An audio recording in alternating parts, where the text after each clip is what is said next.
अस्सलाम वालेकुम। इलेक्शन के हवाले से ना कुछ पीटीआई के जो लीडरशिप है जो इस टाइम जेल से बाहर है, उनके पूरे बयान वायरल हो रहे हैं, जिसमें शेरफ मरवत और इमरान खान के भी वायरल हो रहे हैं।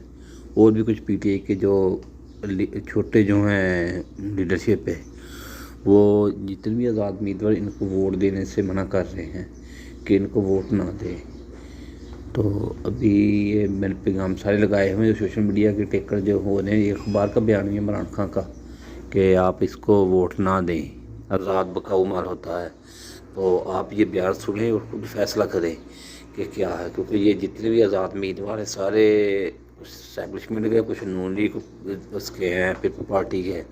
एक कल का बयान भी बिलावल का आया कि हम आज़ाद आदमी से मिलकर हुकूमत बनाएंगे।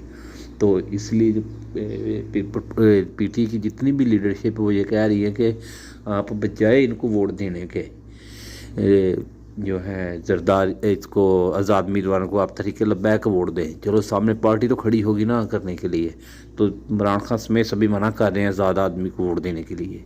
आप अपने टेकर देखें, जितने भी मैंने वायरल हो रहे थे सारे मैंने इस पर लगाए हमें, और क्रेन पे मोर लगाने का कहा जा रहा है। तो इसमें भरपूर तरीके से जो है अब इमरान खान के भी देखो बार टेकर सारे इसी के अंदर लगाए हुए हैं। तो आप फैसला खुद करना है।